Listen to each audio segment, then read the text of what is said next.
You are experiencing the Knuckleheads of Liberty podcast. Today is June 26, 2023, and welcome to the Knuckleheads of Liberty, where we bring you the people and the organizations fighting for liberty across the country and in your neighborhood. Today is going to be a little bit of a departure. A lot has come out recently in the past few years about corruption in the highest office and within the Justice Department as well. And of course, most of this is related to Hunter Biden and then, of course, Joe Biden. These have stemmed from many credible allegations that Hunter has been sort of trading on his father's name and distributing money to the Biden family. And of course, Joe Biden is highly speculated to be one of those people as well. So we're going to sort of get into this. It's all kind of come to a head because Joe Biden recently, or Hunter Biden rather, recently took a plea deal that essentially is a pretty sweetheart deal, no prison time, and essentially just saying, hey, you paid your back taxes, and you're I don't even think he's barred from owning a gun, even though a gun violation was part of the charges. So, but we'll get into that as we go in. So for liberty-minded folks, this isn't much of a surprise that corrupt people would try to capture a corrupt government to their ends. What's more disturbing is how systemic all of this corruption is, and that it's fairly directed, I guess, in one direction, meaning anybody who's not a Democrat seems to get different treatment nowadays from the Justice Department. So this is certainly a disturbing amping up, I guess, of this whole situation. But because the story's sort of complicated and it's been dribbling out in pieces over the quite a few years, we decided it would be pretty cool if we put together one show that tried to tie a lot of those sort of criminality facts together so that we could put it all into context for you. I also want to note, in fairness, too, none of us is really a Biden fan on this show, and I think we've all made that somewhat clear over the course of doing this show. But a lot of that stems from some of the facts that we're going to pull out during this show. So hopefully that helps to put it into context. But anyways, that's sort of a setup. Let me introduce you to the rest of the panel here. In our lower left-hand corner, we have Leon, the word Brathwaite, last word in Liberty. He is a retired engineer in the state of California. And on our lower right-hand corner, we have our screaming eagle of freedom back with us, Tim Everett. He is a pilot in the state of California. So guys, I think the first part that we should do, because a lot of times people can kind of say, well, these are complicated stories, and I really feel like Joe Biden is a nice old man. I see him. He just seems so sweet. I can't believe that this is the kind of guy who would be involved in any of that. So I think it's really important to set in context who this guy is and look at who he's been in the past. And so that's one of the things we wanted to start by sharing with you, his sort of history of trouble with the truth, I guess. It's the best way to talk about it. So James, maybe I could get the visual up on this. So back in 20 or excuse me, not 20, in 1988 presidential elections, he was actually the front runner at one point for the Democrat Party. So we could have been seeing a President Biden long ago, back when he his hair wasn't all Santa Claus white like it is now. But what derailed him was that he couldn't help himself from plagiarizing other people. He kept copying speeches from other people and then lying about it. And the media was different back then. They actually dogged him on this, and they exposed what he did. And they would show the videos and they'd say, hey, look, he's literally copying John F. Kennedy here. This is word for word part of his speech. Here's a labor leader in England he was copying, and he's copying Neil Kanak. Yeah, and it was stuff like about the guy's life, and I mean, it's like, how could that be Joe Biden's life? It's like talking about things like coal mining and other stuff. I don't know. But anyways, he was literally just copying, lifting parts of these guys' stories out. And so just in embarrassing fashion. And then he got caught doing other things too. He claimed he was he had been marching for civil rights, I believe, back in the 60s, you know, with the civil rights leaders. And of course, that all came out. And here's CNN talking about it. But that was 1987. He was lying about that. And he also claimed too, and this is political fact, saying pants on fire. Joe Biden saying that he got arrested going to protest for Nelson Mandela in, I believe it was in South Africa at the South time. Africa, yes. South Yeah. Africa. And he literally said that he was out there trying to get him freed and he got thrown in jail. Didn't happen. And we'd show you all these, but quite frankly, it'd just be too much video. But we did have one clip that we wanted to show about him just lying about his credentials, which I think is really informative. And keep in mind when you watch this too, how different the media was back then, the way the media is actually holding him to account.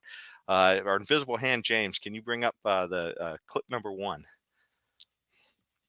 Senator Joseph Biden may have more explaining to do. The new questions stem from taped remarks of Biden during an April campaign appearance in New Hampshire.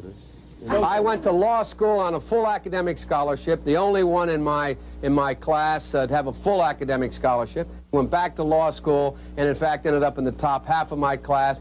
I was the outstanding student in the political science department at the end of my year. I graduated with 3 degrees from undergraduate school and 165 credits, only needed 123 credits. Biden now concedes he did not graduate in the top half of his law school class, that he does not have 3 degrees from college, and that he was not named outstanding political science student in college. Newsweek says Biden actually went to school on a half scholarship, ended up near the bottom of his class, and won only 1 degree, not 3. So, I mean, the guy is just, you know, he seems to be a congenital liar. I don't, anyways, you throw this out to you guys at this point. What do they say, how you can tell if a politician is telling the truth or if he's lying? Well, you know, his lips are moving, he's lying. It's a punchline, of course. You know, go ahead, Jason. No, you go ahead. I wasn't sure if you were going to say anything.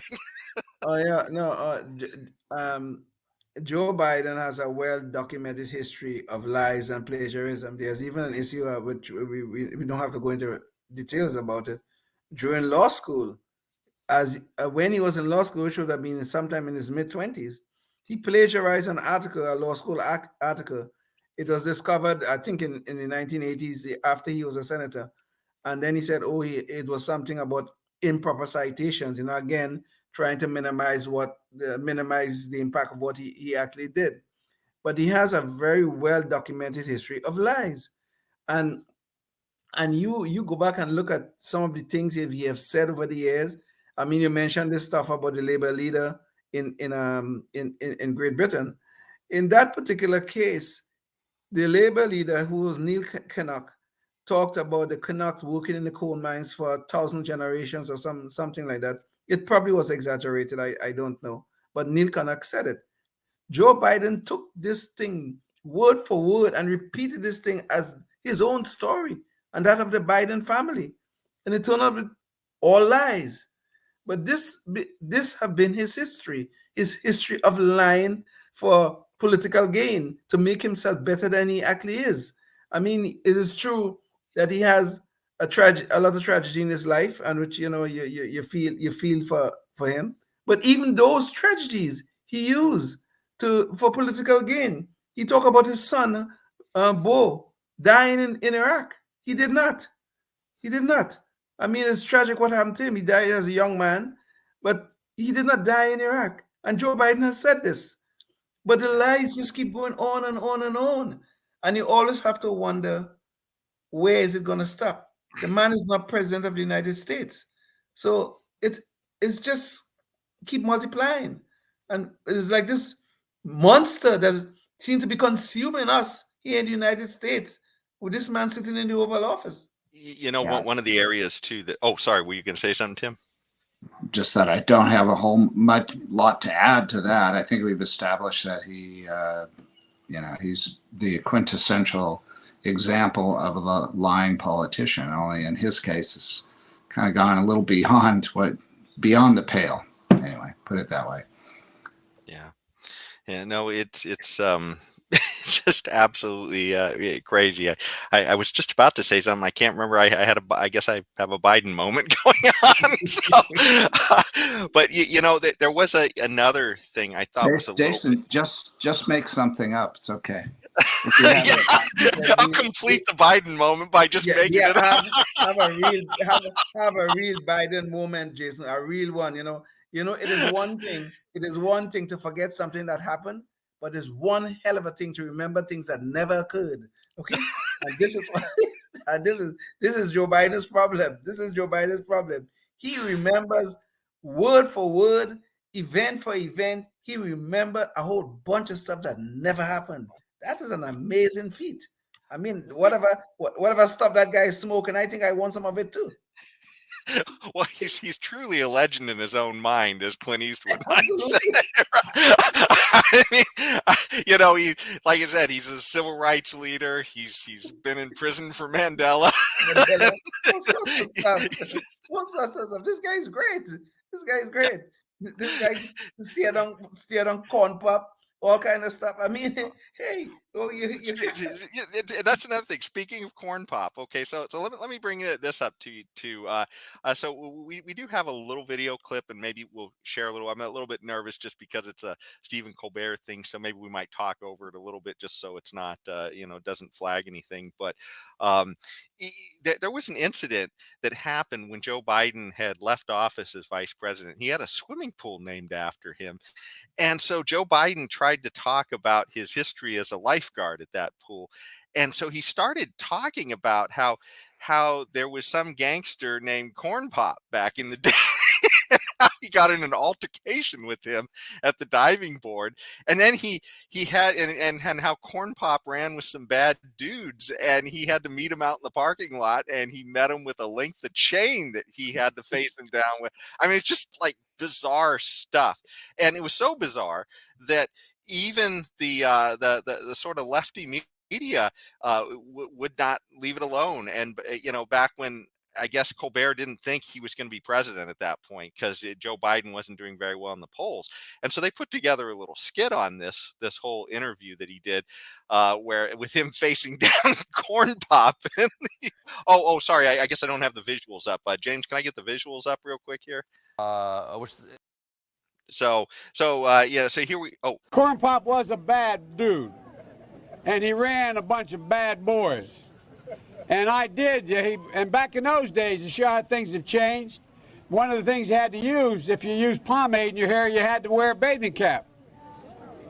And so he was up on the board, wouldn't listen to me. I said, hey, Esther, you, off the board, or I'll come up and drag you off.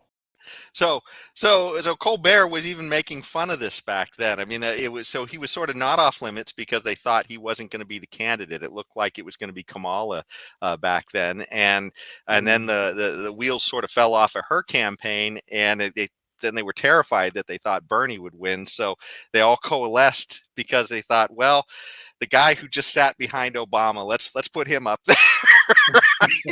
How could we lose? But I guess they forgot what Biden had told, or what Obama had said to somebody in confidence, that never underestimate Joe Biden's ability to F things up. But can I get the visual though on this? So I just wanted to show James. Can we get the visual back up again? So and this is the full video. We're not going to show that, but he went on with this rambling story for like 25 minutes, and he talked about little kids running their hands through the hair on his legs. All kinds of other crazy things. Which is creepy to say the least. But that Colbert clip we were showing, it sort of culminates with Colbert literally making so much fun of it. He has a guy dress up like an ear of corn to meet Joe Biden out in the parking lot. An actor who looks like Joe Biden to have a fight with him. So, so this is just kind of crazy. But this is the difference between, I guess, the way the media was kind of looking at him when they didn't think he was their guy, and once he became their guy, they can't say anything bad about him. It seems like for the last 3 or 4 years at least. You guys have any final thoughts before we sort of jump into sort of the meat of some of the crime stuff that that he's been accused of? But I mean, but all of this kind of speaks to a larger problem I think we have in society right now, and I think we probably will get more into this here shortly. Is the corruption that we see at so many levels in our society, whether it's in the media, whether it's within the Biden campaign and administration, wherever it is, we see in this rampant infection of corruption, and this is leading some dangerous places that I think we should probably address as we go along with this show. But it really does speak to some very larger issues. Yeah, and I'm a little distraught about the polarization that's occurred in the country to allow these kinds of very bottom feeding candidates for president to come up and to be propped up and held up, erroneously as well as tragically. So I'm really missing, the Kennedys, and frankly, I kind of miss somebody with at least the ability to put two sentences together, like Obama. At least, you may disagree with them and have issues with their policies, but at least they come across as somebody that's real, and that's really sad that this country has really gotten into this situation, I think. yeah. Well, it's funny too, because I think that I clearly grant you that Obama was a different level of candidate than Biden, but I think we could kind of see the cracks in sort of the media and society starting to happen then, because we had issues like when Obama came into office, he was given a Nobel Peace Prize before he did anything, which is Exactly. just insane, right? And Yes. that's Yes. sort of, I think, telegraphs where we've been headed as a country, and how we got to Trump, and then of course how we got to this terrible situation we're in right now with Biden. But this is all. Go ahead, Jason. Go I'm ahead. sorry. Go ahead. No. You go ahead. No, but the point is though, I think the in days gone by, at least when I first came here to the United States, I think it was well established that the media was there to hold the government accountable. Okay, I mean, sure, some of them had their lefty ways and all that kind of stuff, but at the end of the day, the media was there to hold the government accountable. I mean, for crying out loud, it was Bernstein and Woodward who brought down the presidency of Richard Nixon, rightfully so. Okay, but I think over the years, what have happened, what have changed, is that the media have chosen a side. They are no longer holding the government accountable. They're in bed with the government, except for a few selected outlets. They're essentially in bed with the government. This is a dangerous choice for us, for organization that is protected by our First Amendment. They are in bed with the government. This is dangerous stuff we are talking about here. Well, and much more too, in bed, not just with the government, but in bed with the party that promotes larger government, I think too, is probably Exactly. fair to Yes. say. So Yes. Fair statement. Fair statement. Yes. yeah, and to that degree, maybe sometimes they're friendly to Republicans who are also for bigger government as well, and those guys come around. So, but anyways, I know one thing that's kind of tough is that these things have been spread out over a period of time. Depending upon where you're watching, you may not hear a lot of the details of some of these stories nowadays, because it's not like what we saw with that reporting by Sam Donaldson back in 1988, where they were literally going after Biden. Today, you almost Yes. never see that. In fact, they are all almost like cringe to if Joe Biden looks angry at them, right? They don't say they avoid asking him a tough question. There's only, I think, Peter Ducey is one of the few in the White House who's been Yes. asking tough questions. But let me bring up a timeline here to help put it all together. So this is sort of a brief timeline I've tried to do to at least put the order of events. So back in 20, so you can see the timeline here is going horizontally from 2015 to 2023.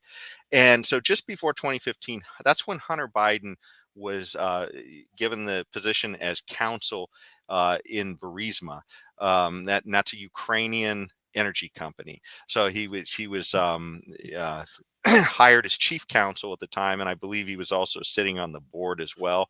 And Yes, he was. He was. Yeah, and so he's been interviewed, and in fact, that would have been a great clip to have too that I forgot to look for, but where he talks about how he really doesn't have any qualifications for this. It's just that his name is Hunter Biden. That's why he probably has the job. But so he gets on that company, and who is the chief U.S. politician there who has any control over foreign aid going to that country? What's Joe Biden at the time? And so what we see in 2015 is that Joe Biden winds up getting a special prosecutor fired who is looking into the company that his son is working for, Burisma. And so you see that happens within a year of them taking on Hunter Biden as their chief counsel. So, hey, quid pro quo, the guy's getting 50,000 a month for, he doesn't even know why, other than his name is Hunter Biden. So I don't know, but we're going to see that this is kind of it seems to be a little bit of a theme going on here, both with this and companies in other countries like China. And so one of the things we saw too, and we'll talk about this as we go through the show, but there was the Hunter Biden laptop wound up just being this crazy scandal where Hunter Biden, in sort of a crack-addled fashion, left this laptop at a repair shop because I think he forgot how to get into it, and then he abandoned the laptop there. And so the owner then eventually he wound up trying to get into the laptop, and because that's what he was hired to do, I guess. But Hunter Biden never came back for it. And so as he was in the laptop, he saw all this crazy files of prostitution, drugs, with pictures of Hunter Biden engaging in these things, but also too a lot of communications that had to do with sort of collecting money from these different companies in these different places. And so there was sort of a whole web of crime tied up in this. But it actually showed that there was texts showing connections to Chinese companies trying to, I guess, strong arm companies into giving them money, and then it's showing here too that there was an investigation opened by the IRS in 2018, but that laptop that got left in 2019. The FBI eventually got their hands on the laptop in 2019 as well, and then we have the laptop comes to the public knowledge during the election of 2020. And at that point, the even though the FBI had their hands on it, suddenly the laptop was suppressed by a lot of media, and a lot of intelligence officers were former intelligence heads were coming out and saying that, yeah, this is Russian disinformation. So it's sort of the Russia thing, right?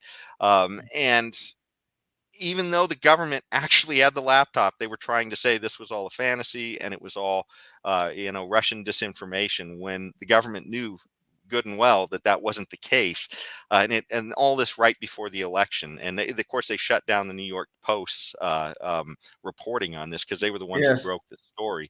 And then at the end of this timeline here, IRS whistleblowers have come forward, and Hunter Biden just got his plea deal, where it's essentially just a slap on the wrist, pay a couple years back taxes, and you've got probation from a gun charge where you lied on a gun form, and that's it.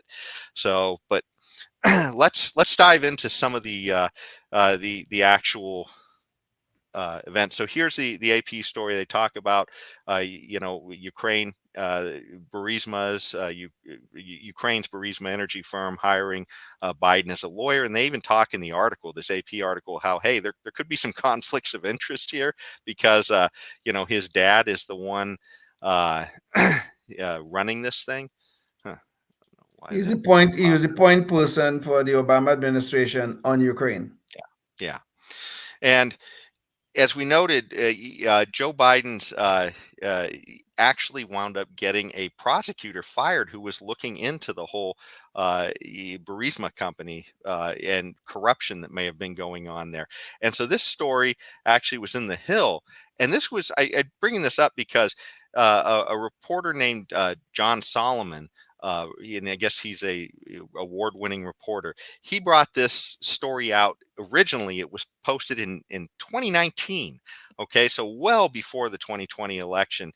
It was sort of like, hey, what's going on here? I mean, Joe Biden literally got a prosecutor fired who was looking into the company that his son worked for in Ukraine, and he was withholding foreign aid, foreign assistance was the threat he was using. In fact, we even have a video clip of Hunter Biden, or not Hunter Biden, excuse me, Joe Biden admitting to doing this. Joe Biden is such a clown after he would have done this back in 2015 when he was still vice president in the Obama administration. But after he was done being vice president, he went to a think tank and actually talked about, how he abused his power there. So, James, could you bring up that video clip real quick? Providing for loan guarantees. And I went over for, I guess, the 12th, 13th time to Kyiv, and I was supposed to announce that there was another $1 billion loan guarantee. And I had gotten a commitment from Poroshenko and from Yatsenyuk that they would take action against the state prosecutor, and they didn't. So they said they were walking out to press conference. I said, no, I said, I'm not going to, or we're not going to give you the $1 billion. They said, you have no authority. You're not the president. The president said. I said, call him. I said, I'm telling you, you're not getting the $1 billion. I said, you're not getting the $1 billion. I'm going to be leaving here. And I think it was, 6 hours? I said, I'm leaving in 6 hours. If the prosecutor's not fired, you're not getting the money. Well, son of a bitch. Got fired. And they put in place someone who was solid. I mean, to me, that sounds suspiciously like what Trump was being impeached for, right? We'll talk about that a little more later during the show, but he literally was saying that, hey, I'm in control of these this foreign aid that our country has granted to you, and I'm not going to give it to you unless you do the political actions that I'm telling you to do, which means going into your own country and firing a prosecutor that happens to be, looking into his own son's, the company his son works for. So I don't know. Do you guys want to jump in on that at all? Well, I think the biggest question here is that, the left always talk about American imperialism. Okay, America exerting its influence and power overseas. And here we have the vice president of the United States at the time using American power, influence, and its foreign aid and foreign aid. Those are taxpayers' dollars he's talking about there. Using that to influence, to insert himself into the local politics of a foreign country. Now, why? The largest question here: why would the vice president of the United States find it so necessary to get a prosecutor fired? I wonder why. It is something we should really get an answer for, because I could guarantee you one thing here: I have forgotten more about natural gas than Hunter Biden will ever know. But I guess I have the wrong B name. I'm Brathwaite, not Biden. So I don't get the millions of dollars that Hunter and Joe seem to be able to command. But why would the United States vice president need to insert himself into the local politics of a foreign country in order to get a prosecutor fired? Why was this necessary? We clearly see that this is just absolutely nuts. But what's even more nuts is that you probably haven't seen that clip before, right? I mean, most people haven't. It hasn't been shown on the news, unless maybe if you watch Tucker Carlson, you might have seen it. But if you watch the, CNN, New York, if you read the New York Times, you probably never saw that clip. And that's literally what they were trying to impeach Trump for. is using his influence in another country for political benefit to himself. So, but anyways, let me bring up just a couple other kind of interesting points on Biden as well, because it sort of all ties into this sort of, I guess, opaqueness, I guess, to hide what they're doing, the secrecy of their finances. So James, maybe you could bring up the visual again. So here it shows is an article from The Intercept, and of course that's the news organization that Glenn Greenwald founded, and it said that it essentially criticizes Biden for demanding financial transparency of others while concealing his own wealth. So I guess he was using the laws in Delaware to help hide some of this, where his money was and exactly what he was doing with his money, which may all, kind of tie into this whole complexity of what was going on with the kickbacks that apparently Hunter might have been sending from other countries to other members of the Biden family as well. So let's see. And by the way, as far as Hunter Biden's role too, Joe Biden has made it really clear that he has no knowledge as well of what was going on with his son's business dealings. In fact, we even have a video clip of him saying that he doesn't know to a reporter what the heck, his son is doing. And the reporter kind of asked him if that's a problem. And maybe we could take a quick look at that. James, can you roll the next video clip? Biden, your son was getting paid a lot of money to serve on the board of a Ukrainian energy company facing serious corruption charges. You were the vice president running point on Ukraine. The average Joe hears that and says, that sounds fishy. What's your understanding of what your son was doing for an extraordinary amount of money? I don't know what he was doing. I know he was on the board. I found out he was on the board after he was on the board, and that was it. And there's nobody... Well, you've had a lot of time. Isn't this something you want to get to the bottom of? No, because I trust my son. But that doesn't pass the smell test. Like when you're vice president, isn't there a higher standard? Don't you need to know what's happening with your family? Don't you need to put down some guardrails? Unless there was something that was, there was something on its face that was wrong. There's nothing on its face that was wrong. So look, if you want to talk about problems, let's talk about Trump's family. I mean, come on. This is... So these guys are amazing. So you think that everything that happened was kosher? There's not one single bit of evidence, not one little tiny bit, to suggest anything done was wrong. And so that was kind of interesting because that was a rare moment where a reporter was actually asking him a skeptical question about his past. And you can kind of see how Joe Biden reacted. He's all, well, go look at Trump and his family.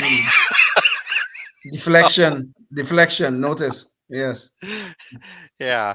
So anyways, let's jump to looking at the specifics of I guess what's happened here. So here's a story from the Washington Times talking about how Hunter Biden left the laptop at the repair shop, just so you guys can kind of see this isn't just all in our imaginations.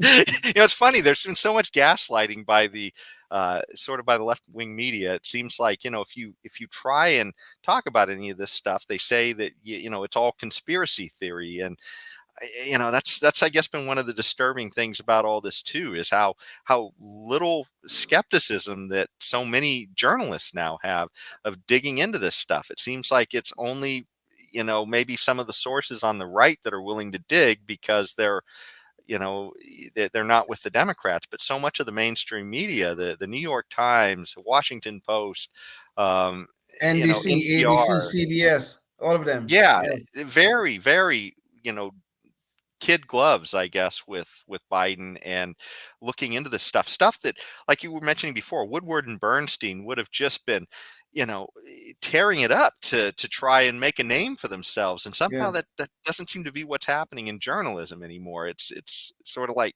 camps of protecting it's almost like keeping your cult in alignment or something, You would think you would think that there would be some reporter out there in the mainstream in the mainstream press corps who will be just salivating to be able to break into the guardrails of the Biden family to show the corruption that's ongoing. But these people are not curious about the conduct of the Bidens. Not at all. This is pretty disturbing stuff. Yeah. When you think about you again, you mentioned Woodward and Bernstein. When you think about their work against the Nixon administration, which was the right thing to do for a media organization, versus what we are seeing now, these people think their job, they are no longer journalists, and you keep referring to them as journalists, Jason. These people are no longer journalists, they are activists, and their job is to protect the Biden family and the Democrats and the people who advocate for bigger government, which is nothing but a destruction of our liberties. This is this is the role the media has taken on in our society, and this is horrible. It is horrible. Yeah, I mean, they seem to be propagandists, not journalists, like you're saying. Yes. Tim, I don't know. Did you have anything to add there? Or? Oh gosh, not really. It's just sickening. I don't know. It seems like they're getting their marching orders from on high. So somebody's boss is. It's everything's gotten so centrally controlled now that at least in this whole media, Democrat Party collusion, FBI, and everybody. It just seems to be centrally planned to me. It's got that mark, because you would think that there'd be a journalist that would just go off on their own. I mean, how can everybody be in lockstep? It sounds conspiratorial, when maybe it is. I don't know. It just has that look and feel of something where, if you just can't expect everybody to behave the same way. And when I say everybody, I'm referring to journalists, unless they're all being, ordered and threatened with something. The loss of their jobs, imprisonment or death. Who knows? I just don't know what's going on, but it just has this banana republic feel to it, and it's really disturbing. That's all I can say. But you look at what came out. I think we have to keep focus on the larger issues here. Look at what we came to know about the Twitter files, okay? Since Elon Musk took over Twitter. We saw very clearly the media, all right, the government, and the FBI, which is essentially the government, right? They all form this little, let me say, the three people I want to say, the media, the government, and the Democratic Party, all form this nice little triangle to suppress information, to bolster the narrative of those people who are looking for ways to expand their power, to centrally control things, and to crush our liberties. These three people together, the government, well, in this case it was the FBI in particular, the government, the Democratic Party, and social media, they all tie together in a nice little bundle, and they think they should tell us what liberties we should have, what we should say, what we should think, and how we should act. And you're right, Tim. This is the actions of a banana republic. It's scary. Well, it's funny too, Tim. You mentioned the idea that it almost has to be like a conspiracy, and one of my thoughts on that is this whole idea of Trump derangement might be driving some of this, but we'll talk about that more near the end of the show during the Knucklehead Noise Patrol. I wanted to get into it then, but I actually think that, there could be something to that. I mean, a lot of times it's hard to imagine how a conspiracy can happen, but we may have some kind of unusual circumstances that could be driving some of that. But anyways, let me jump back into some of the facts of the Hunter Biden laptop. Was sort of illustrating, I guess, as people were able to get into that and look at some of the data that was there. So James, maybe you could bring up the visual again. So one of the things that it did show was that the amounts of money that were being transferred was actually in the millions of dollars, and it was in the apparently in the tens of millions between 2013 and 2018. So this is an article from NBC showing that. Here's another article from, I guess it's from the New York Sun. And one of the things I kind of liked about this article is they talked about kind of the web of how this was occurring and who was getting the money. And so they show this is, we've been talking about Ukraine quite a bit, but this is, also happening in China. And there'd been stories about how Biden had been taking Hunter Biden along with him on trips to China on, like, I think it was Air Force Two, was it, that he was traveling on? Yes. Yeah. Yes. And so, kind of like in official trappings, I guess, going to China and conducting some of these business deals of strong arming people for cash based upon the influence of his dad. And so this particular article is talking about, I guess, what the House committee had put together on sort of how some of this money was flowing, and it talks about how the money would flow into Chairman Yi, and then there was this guy, I guess Hudson West, I guess, and then there'd be this money that went into the gosh, I can't remember the name of this one company, but the CEFC, and then some of that money then would somehow work its way into to Hunter Biden's pockets. But it also was some of the money was also going to James Biden. That's Hunter Biden's or Joe Biden's brother, His rather. brother, yeah. Yeah, and then there were other Bidens as well who were collecting money here too. And then there were some unknown Bidens as well. And it was funny because we heard that some of this was they were referring to a big guy occasionally getting some of the money. The big guy, yes, the big guy. Yeah. So among the Bidens, and it's kind of well, if it's not Hunter Biden is not the big guy, and it's not his brother James who's the big or, Joe Biden's brother James, I wonder who the big guy is. But anyway, so it was one. Here's a story from the New York Post as well, where they had a little bit of a show of the money trail as well. Here they have this little infographic showing something similar, how some of this money was going to some of the different players, I guess, there in China. But one of the crazy things that came out from this investigation as well after the laptop came forward is, and now that it's not a Democrat-run House, so people are actually curious, because nobody was curious about any of this for the first 2 years of the Biden administration, because everything was run by Democrats. So there was no curiosity whatsoever in the media or by other watchdogs in the House.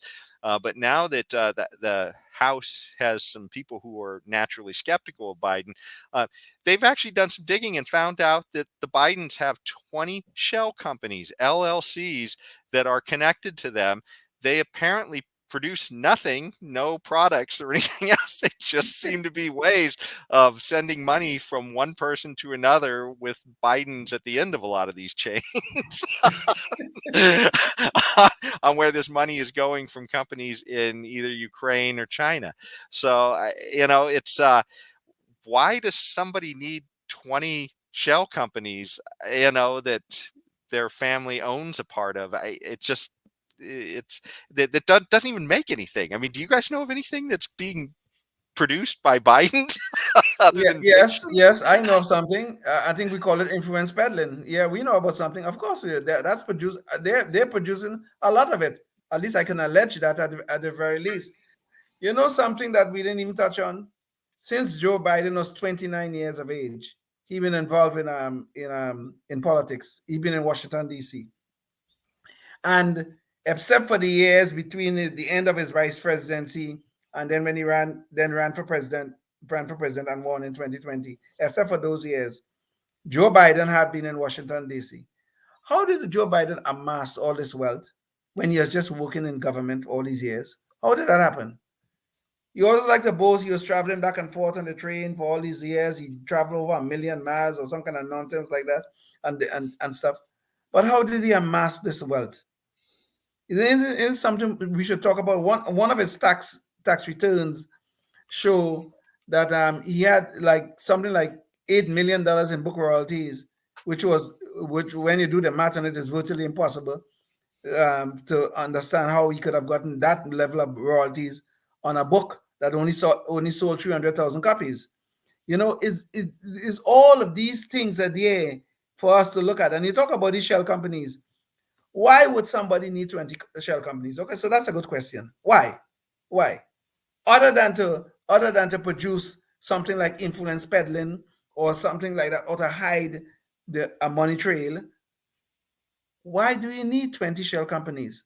As a matter of fact, one of the House investigations have said that someone in Ukraine who was flowing some of the money in the direction of the Biden family said it will take them 10 years to discover all of the money trails or something like that. Well, the House seemed to have, the Republicans in the House seem to have been able to break through. And in 6 months, 7 months, they have been able to give us some information about what's going on. And still, all of it is still not known. There are millions of dollars have flown in the direction of the Biden family, either through Hunter's companies, or whatever it is. It's seed all there. And still, we get back to the media. The media is not curious about this. Not at all. They're not curious about this. No, sir. They're not. While Matt Taibbi was testifying, he's a journalist. And just for the audience, Matt Taibbi was a reporter who was doing some of the reporting on the Twitter files, which Twitter was a company that had been a social media company that had been asked by the government to censor things, which was part of what Taibbi was reporting on. So go ahead. Exactly. Thank you. While he was testifying before the House committee which was investigating the weaponization of government, and I think or they were investigating, or one of their hearings on no, they were or something like that, whatever it is. I think it's the weaponization of government they were investigating. While he was testifying, you know, an IRS agent went to his home. When did the IRS start? When did the IRS start doing house calls? When did that happen? Went to his home to deliver some letter or something about some audit or some kind of stuff. I don't know exactly what it is they delivered, but while he was testifying. And you know, the media is not curious about this. They're not. They're not curious about it at all. Well, and it's funny. It's only the depends upon which echo chamber, and you're right. But I mean, the majority of what we consider the mainstream media, New York Times, Washington Post, PBS, NPR, all of these guys, they literally think, nothing to see here, right? Whereas, which is crazy, right? I mean, journalism has never been about there's nothing to see here. It's let's dig until we find something to see, right? Yeah, exactly. and yet somehow this tends to be where a lot of these sort of venerable establishment news organizations have gone to, is that their cry is nothing to see here nowadays. Just very strange. But before we get into some of this weaponization of government, I just wanted to dig in just a little more on some of the revelations from the Biden laptop as well. And Jane, maybe could you bring back the visual again real quick? So by the way, we mentioned too, there were visuals that popped up And just so you know, I mean, this is like, we don't need to get into all the salacious details and stuff, but I mean, this is some of the crazy kind of imagery that Hunter Biden was keeping on his laptop. And this is the guy that supposedly doesn't know why he's being hired by companies other than his name, right? And he's sitting around, in a lot of these images, apparently engaged in prostitution, high on drugs, and just, I mean, kind of so addled that he would leave this laptop, just abandon it in a shop for all of these things to essentially become revelations to the public. So it's just, absolutely mind blowing. But as you go into some of the other details about the laptop that came up around this time too was, and I'd mentioned that there were issues with China and some of the business ties that he had there, and so in one of those cases, um, there was an actual text message where, and you recall earlier, Joe Biden had, I guess we have to wait for the page to resolve for just a second, but Joe Biden had essentially said in that earlier video clip that you saw that he had no knowledge of what his son was doing and there was no sense of impropriety. Well, here was an actual text that was uncovered during that investigation, and it was from Joe Biden to this guy. His name is Henry Zhang, I think it is, from a Chinese company. And he says, "I'm sitting here with my father, and we would like to understand why the commitment made has not been fulfilled. Tell the director that I would like to resolve this now before it gets out of hand, and now means tonight. And Z, if I get a call or text from anyone involved in this other than you, Zhang, or the chairman, I will make certain that between the man sitting next to me and every person he knows and my ability to forever hold a grudge that you will regret not following my direction. I am sitting here waiting for the call with my father." Right? So unless Hunter has multiple dads, so, and some people were saying, hey, maybe, Biden is just, like his dad, just making stuff up, maybe his dad wasn't sitting there next to him. But anyways, this is some of the stuff that has come out. So, I mean, clearly there is a smell of impropriety here where Biden, at the very least, even if he didn't know what was happening here, clearly there was a stench coming off of Hunter Biden that he should have been a little bit curious about.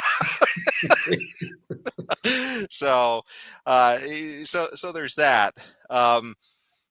And then, of course, there was another story as well that the New York Post broke. And the New York Post, we've cited a bunch of stories from them, but they've been central in all this, right? They're the ones who broke the Hunter Biden laptop story. Yeah, yes. And then they were banned by Twitter, and they were essentially declared to be, fake disinformation, by so many different sources, most of the mainstream media and everybody else. In fact, it took most of them 2 years in their lack of curiosity to finally understand that story was a real story, which, when you report a real story, shouldn't take that much for another reporter to just follow the breadcrumbs and find it, right? But it took them 2 years, like at places like the New York Times. Come on, hey, that thing was real. Yeah.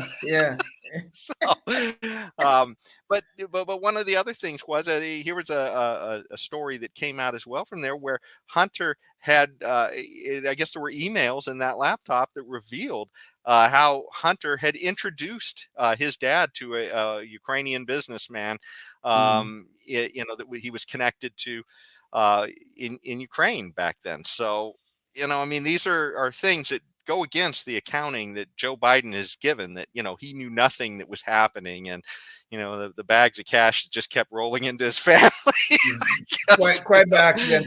People are just dropping off bags of cash at this front door, and he just accidentally picked them up. It's just so amazing to see all of this. Well,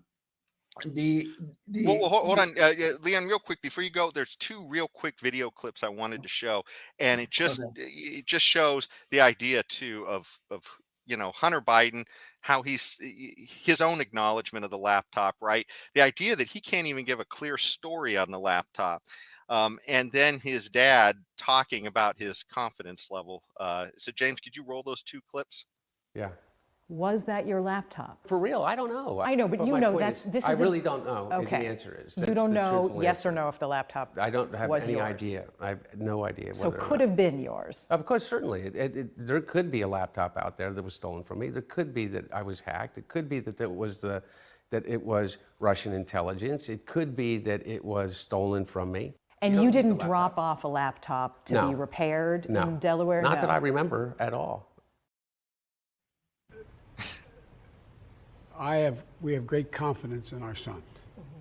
I am not concerned about any accusations been made against him. It's used to get to me. I think it's kind of foul play, but look, it is what it is, and he's a grown man. He is the smartest man I know. I mean, in pure intellectual capacity, and as long as he's good, we're good. So that's the smartest man Joe Biden knows. Boy. Boy. If that's the smartest man he knows, boy, we in trouble, boy. This man is president of the United States. Well, and let me cement there too. Hunter Biden was saying he didn't know about that laptop, right? It could have come from anywhere. Might have been his, might not have been his. He actually tried to sue the laptop repairman, claiming that is ongoing. That is ongoing right now. Yes. Yeah. Yes. So for somebody who didn't know whether that was his laptop that he dropped off there and said he never dropped off a laptop, and now he's suing the guy for invasion of privacy when he actually signed a contract that said it was abandoned if he didn't come back in 3 months. That's the smartest guy Joe Biden knows. So anyway. I think this all explains the reason why Biden has been so steadfast in standing behind Ukraine and their issue with Russia, this war with Russia, because he doesn't want to end his family gravy train, apparently, from Ukraine. So that's why we are going to stand with Ukraine. So all those people that are out there standing with Ukraine, just remember, the reason you're doing that is to put money in the pockets of the Biden family. Is that too much? No, that is not too much. I mean, I don't know if Ukraine have any money left to give now. Not that Russia well, yeah, he's sending the money in the wrong direction now, but it's our money, not his, right? It's our money. It's our money. He's sending. Yes, the U.S. taxpayers sending money that way, and what comes back is money that going into the Biden coffers. But there ain't much to come back anyway these days. But if we get back to the laptop story here, just for a second, well, before you jump on the laptop, I just wanted to say one thing about what Tim was saying there. That's a really important thing too, because the idea that when you become compromised, if Biden's were actually doing something nefarious in Ukraine, and now we're committed into a war in Ukraine, all because once you get a little bit dirty, who knows the reasons why maybe we're there? Because, in the past, they've said it really wasn't part of our vital interest to be there, but suddenly we're there. Anyway, the cost of lives, apparently. Anyways, yes. But go ahead, Leon. I didn't want to cut you. I just didn't want to leave that point.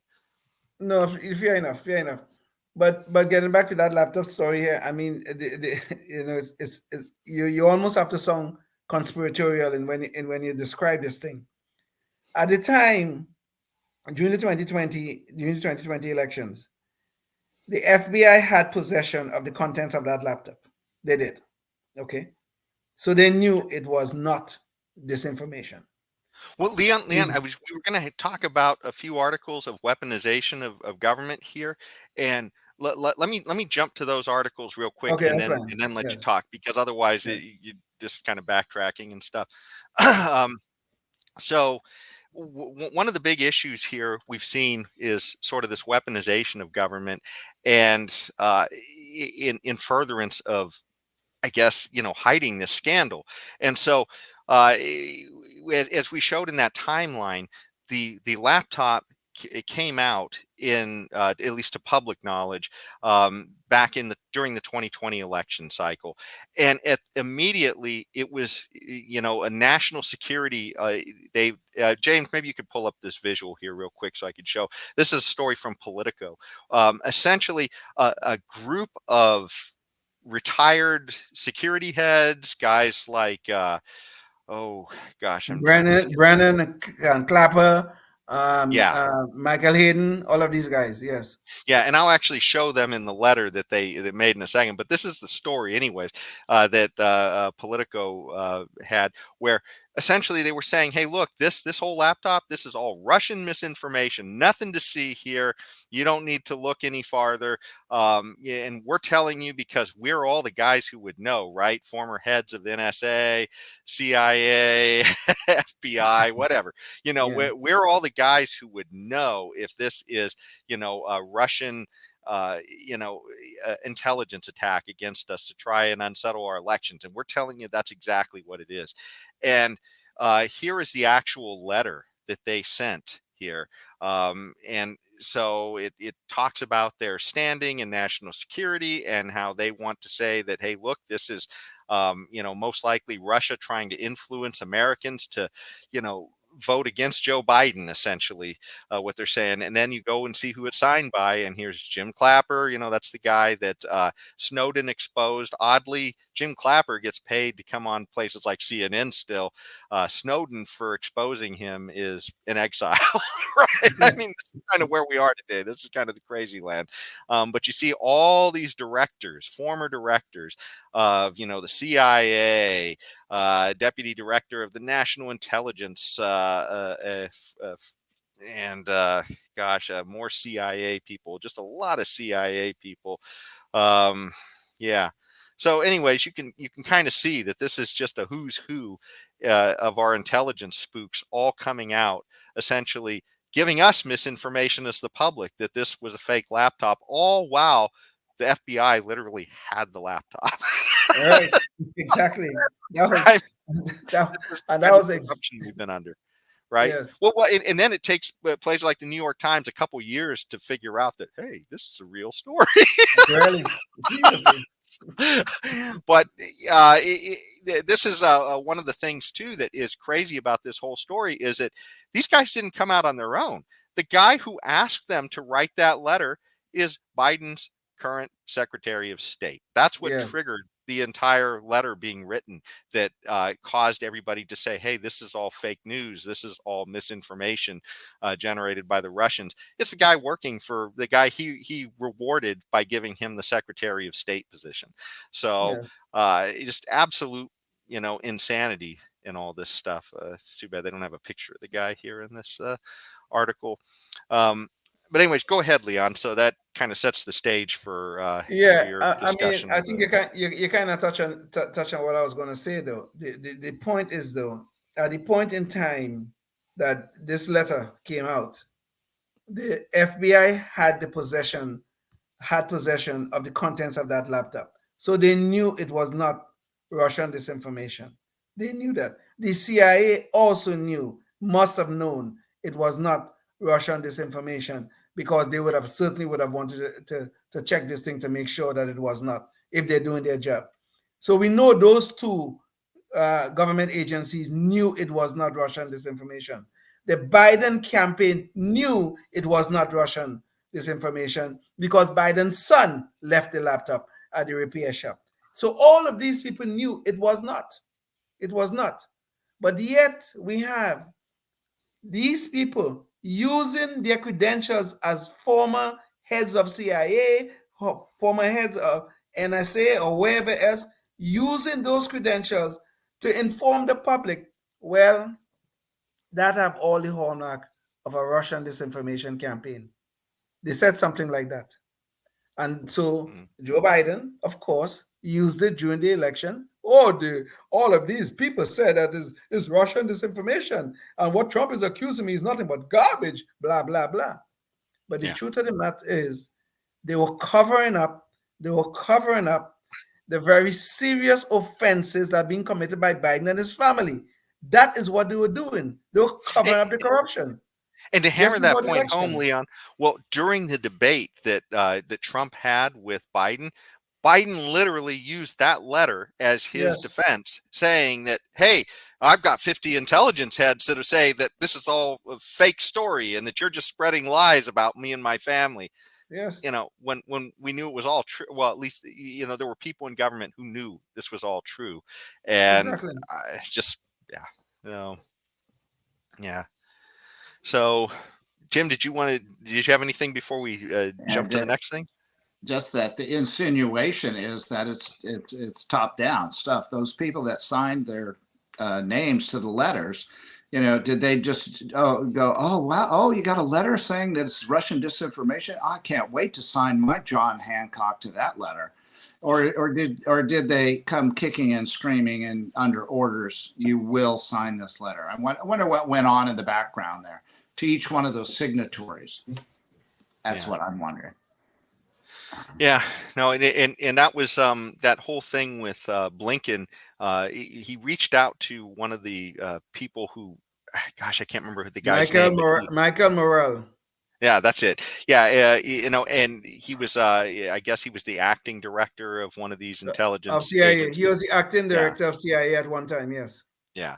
And so he reached out to him and said, hey, we got to put together this letter. But I mean, he testified to Congress that that's what happened. So, I mean, we're not Yes. just speculating here. That's not just some fake news story. That's literally what he testified to himself, that's how that thing originated. So it's just beyond the pale. But now I wanted to kind of circle back and to the idea of where all this came from. The reason we started out with Ukraine was because this thing is all tied in an unbelievable knot of coincidence, I guess you'd say, of how all of these things could be tied to Ukraine. And James, maybe you could bring up the visual here. Recall in 2020 that Trump was being impeached at that time. And what Trump was being impeached for was talking to the president, Zelensky of Ukraine, and saying, hey, I want you to reinstall a prosecutor that Joe Biden had fired. That was literally, and he said he would withhold foreign aid if he didn't. You heard the video that we played earlier in the show. That's exactly what Biden did. I mean, this is literally the same case. And everybody's acting like it's not even connected. I mean, they literally tried to impeach this man, Trump. And I'm not even saying that whether what Trump did was wrong in trying to use his power over funds that had been approved by Congress to aid Ukraine to make this happen. But what he was doing was literally undoing what Biden had done. And then nobody was curious about. I mean, Biden had literally had this prosecutor fired, and Trump was just saying, hey, get that prosecutor back on the job. And that's what Trump was being impeached for. So, I mean, this is just unreal. I mean, I couldn't make this stuff up. I couldn't believe it when they were going through with an impeachment on Trump for something that Biden was literally at the heart of admitting that he did. It's just insanity on stilts, but that's kind of where we are today. And the media has like no interest in this. It's just absolutely, it just really shows a fascinating weaponization of government, which is, kind of what you were just talking about, Leon, with the whole, shutting down the laptop thing. So we're seeing government used against us in a very disturbing way against democracy, which is, really and I think troubling. yes, and I think disturbing way is the correct word that you're using. I think those are the correct words.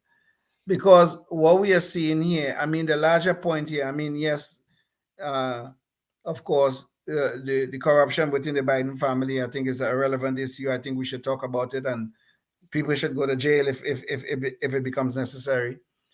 But there's a very bigger problem here. We are seeing two things going on here that are both of which are disturbing, as you use, Jason. Number one, we see in the tolerance of lawlessness by certain sectors of our society.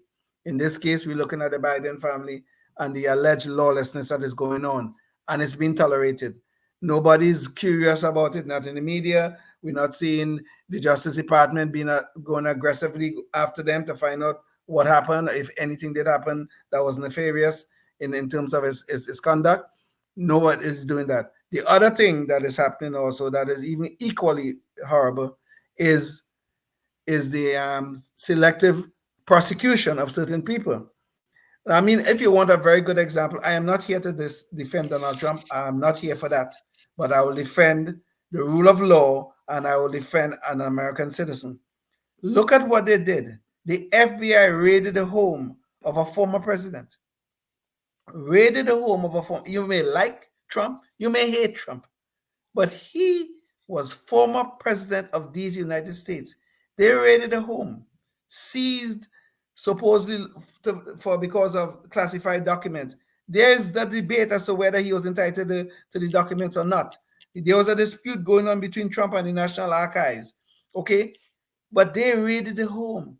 Now they have 37 indictments as a result of that raid, and on it goes. But look at what's going on with Joe Biden. Joe Biden also had classified documents. There is no debate of whether he should have them or not. Some of these documents go back to when he was a senator, and he had no authority to declassify, to say, well, look, I took the documents and I declassified them. He cannot even say that. But where is the FBI raiding his home? Okay, look at the Hillary Clinton situation. Well, what Hillary Clinton did was far worse than what Donald Trump ever did. She put government classified information on a private server, destroyed subpoenaed documents, destroyed it. We didn't even find it, as far as I know, to date. Jim Comey said in his press conference that Hillary Clinton and her aides were extremely reckless. Now, I don't know how extremely reckless is different from gross negligence, which is the standard. Gross negligence is the standard for prosecution. Okay? Well, Leon, one of the things too that was interesting in all that as well, when you talked about the documents with Biden, is people point out the fact that, hey, look, Trump was being extremely difficult, and the idea that he was resisting giving the documents when they'd been asked for, and so okay, maybe there's something to that. But the crazy thing is with Biden, even though Biden didn't say he wouldn't give the documents back, every time we turned around, more documents kept popping up that Biden wasn't aware of. Well, I mean, if you've got a history of lying, and every time they say, "Oh, that all the documents," oh yeah, that's all the documents, and then well, here comes more documents. but the crazy thing is that they literally aren't. You would think at some point they would say, hey, this guy keeps giving us factually incorrect information. We have to investigate and get these documents ourselves. They just left it to Biden to continue to allow his people to handle classified material and dig through this stuff and try and figure out, if there's more information that needs to come back. And it's all based upon Biden's word of whether or not he has it or not. So which isn't worth much at this point. but this gets back to the point I'm trying to make. There's the tolerance of lawlessness on one hand, and then there's the selective prosecution on the other. Both of these things are direct attacks on the rule of law, which is one of the pillars of this great land of ours. And if we keep on attacking that and those pillars break, then what do we have? We have nothing. We have nothing. Tim, maybe you want to jump in here. No, I'm no, I think you guys really put it out there. What else can I say? I'm sorry. Well, to round all this out, I guess maybe we could pull this up. So this takes us to the plea deal that just happened, and this again, the selective prosecution that Leon is talking about here. Again, this has been something where they literally charged him with not paying taxes for 2 years and giving a false declaration on a gun charge that he was not using, I guess, crack or whatever, while he was he lied on an application about his drug use. That's what he did. Yes. Yeah, so he lied on that. That's essentially what he has been punished for, and the punishment is all of pay your back taxes and essentially you get some probation for the whole gun thing, and that's it. And that took 5 years. They started this investigation back in 2018. The IRS did, and for something that much of a slam dunk, it took 5 years. Now, IRS whistleblowers have come forward, and they are saying that no, we recommended that he be charged with felonies, and that that there's a lot more to this. And with the gun charge as well. There was an incident where his gun wound up in a dumpster next to a school, and I mean, and then there's part of the story is that the Secret Service went and tried to retrieve the gun for him. So I mean, some of this stuff is just beyond the pale, where government seems to be acting at the direction and to cover up and to cover for certain people. So it's extremely distasteful. Any last thoughts, you guys, on the whole, corruption of government and all this? With somebody violating gun laws in his own family, and with Joe Biden so adamant about going after these horrible gun owners and restricting ownership of firearms because for ridiculous reasons, I would think that he would want to go right straight to his, the low-hanging fruit in his own family and prosecute Hunter Biden to the fullest extent of the law, just to lead from the front and show us how it's done. I'm just shocked that he won't do that. I know there's a slightly different angle here. I don't know if you guys would think it's humorous, but we should talk about it. The left always like to lecture us about white privilege. They always do. They always try to tell us about this white privilege that is keeping us down, that is oppressing poor people like me. You know that? There's a guy who had a similar type situation to Hunter Biden where the gun charge is concerned. A similar type situation, a black guy. I think he was a rapper or some kind of stuff and things like that. He ended up in prison.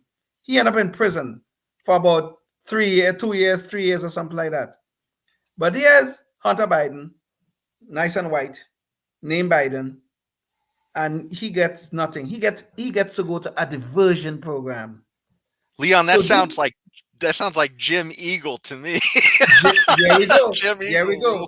There we go. Is this not white privilege? Is this not white privilege? And that the left so always like to lecture us about? Is this not white privilege? Oh my God, we should be horrified by this. But no, they're not. No, they're not, because Hunter Biden has the right last name, Yeah. Well, we've talked a whole bunch about the lack of curiosity of the media and how all this could happen, that we could get a president like this. And we haven't even touched on a lot of issues. I mean, there's all kind of crazy stuff with Joe Biden, sexual assault allegations, him walking around sniffing little kids' hair. There being issues with, the whole, I guess, diary of his daughter and yes. Project Veritas being raided by the FBI, just all kinds of stuff we don't have time to get into on this show. But, how we could get to a place where the media just kind of ignores this stuff, which Tim brought up earlier. I want to bring you to a clip, and James, maybe you could bring up the visual on this. This is a story where it was Sam Harris had actually given an interview to Trigonometry, and he essentially blew the lid off of Trump derangement syndrome. I mean, he was literally exemplifying it, and what they were willing to go to justify doing anything to stop Trump from being president. And maybe we could show the video clip on this, because this is just, beyond the pale, I think. University as a story is worse than anything that could be in Hunter Biden's laptop, in my view, right? Now, that doesn't answer the people who say it's still completely unfair to not have looked at the laptop in a timely way and to have shut down the New York Post's Twitter account. Like that's just a conspiracy. That's a left-wing conspiracy to deny the presidency to Donald Trump. Absolutely, it was. Absolutely, right? But I think it was warranted. Right, and again, it's a coin toss as to whether or not Sam, I'm sorry. That particular piece. I'm really sorry. I was the one that said we should move on, but you've just said something I really struggle with there, which is The kids in the basement? No, fuck the kids in the basement. I'm interested in democracy. You're saying you are content with a left-wing conspiracy to prevent somebody being democratically re-elected as president. Well, no, I'm content. Well, but the thing is, it's just not left-wing, right? So Liz Cheney is not left-wing, right? Liz Cheney is doing everything in her power. You're content with a conspiracy to prevent somebody being democratically elected. But there's nothing, conspiracy, it's not, it was a conspiracy out in the open. But it doesn't matter. So literally, I mean, he just said what all of these people on the left are thinking, but most of them are too cowardly to say. But they'll do anything to stop Trump from being elected. And I that it's conspiracy. Hey, it's okay because we know Trump is worse than the other guy, so it's okay that we suppress information, we destroy the Democrat process, whatever, in order to make sure that this dangerous man doesn't get elected. So what do you guys think about that? TDS on stilts. On stilts, yes. Tim, you want to go? Oh, you're muted, Tim. I'm muted, yeah. Well, okay, now that I'm here. Yeah, it's just more of the same. They don't mind. They'll turn a blind eye and so on and so forth. So lost my train of thought there. Sorry. The implication is that everything's okay and we're a banana republic and we might as well get used to it, I guess. Yeah, I don't know how we're going to uncover truthful things with so many actual ABC style government agencies like the CIA and the FBI being a whole part of it. It's really hard to combat that. And now here we are, Twitter files included. And what are we going to do? Oh, I know. Let's prosecute Assange and let's prosecute Snowden. That's what we'll do. That's exactly what we'll do. Sam Harris, talking about Sam Harris, used to be a man of serious intellect. He was always a man of the left. We all knew that, but he used to be a man of serious intellect. And I before this episode of Sam Harris, I've known about this for a while. I used to really hear what he had to say about various issues and that kind of stuff. But Sam Harris has gone over the deep end. He really has. And this Trump derangement syndrome is really, really real. When you hear people like Sam Harris speaking about things like this, that he think it's okay to do anything that's necessary to stop a man from being democratically elected, whether you like him or not, if the majority of the voters say this is the man they want to lead the country, then you and I should have nothing to say about that beyond the fact that we voted and maybe the vote went our way or the vote went the other way. Whichever way it turned out, that is what we should accept if we are truly in a representative republic using democratic values to elect our leaders. So when you listen to people like Sam Harris, now I know we don't need to relitigate the 2020 elections. We don't need to. But it does make you wonder if people like Sam Harris are speaking this way, if we have government agencies telling us that the information that is out there that is widely available is really Russian disinformation when this is a lie, we have to wonder how far these people were willing to go and what did they actually do to get Joe Biden elected? Don't we have to wonder about these things? We don't need to really litigate it again. We don't have to be a supporter of Donald Trump, but we have to be a supporter and a protector of our democratic values. So how far did these people go? If people like Sam Harris are speaking like this and speaking publicly about it, they're not saying it quietly. You're speaking publicly about this. How far did they go? Yeah. Is there more to this whole thing about, Trump was making some of it was obviously ridiculous and ludicrous, but really, was it really outlandish when you have people like Sam Harris speaking this way? How far did they go? Yeah. We don't know. I think what we do know, though, one thing is that Joe Biden literally tried to, through the Department of Homeland Security, put together a board of disinformation, I guess, which is essentially a ministry of truth to say this. And one of the things that the person heading that was supposed to head that, and of course it didn't pass, but they literally said the Hunter Biden thing was Russian disinformation. So I mean, and that is the person they wanted to put in charge of telling us what's true and what's not true. And of course they were trying. So you say, where did this go? I mean, it's a circular loop. Guys like Sam Harris are hearing this circular flow of information from sources he likes, and they say how wonderful Biden is and how terrible Trump is. And I'm not saying that Trump is great. I mean, I didn't vote for the guy. I voted for libertarians, so just put that right out there. But the point is that if you get this circle of information and then you say, well, I'm reasonable, so it's okay for me to censor you because I'm just censoring the unreasonable people. And that's kind of where we're at the moment, it seems like. But anyways, final thoughts from you guys before we wrap it up? I really think that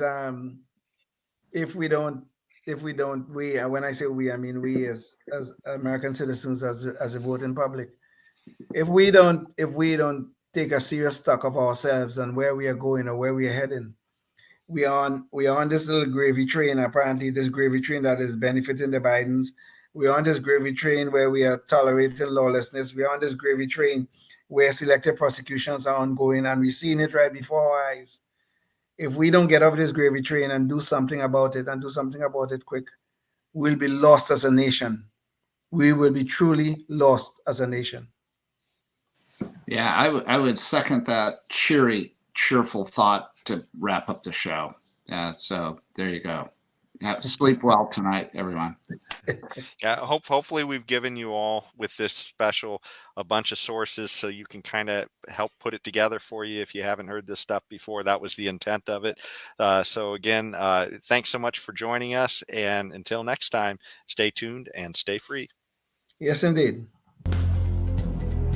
Life, liberty, and the pursuit of happiness, always and forever. Thank you for listening to the Knuckleheads of Liberty podcast. Find us on Facebook, Rumble, YouTube, your favorite podcast network, and at knuckleheadsofliberty.com.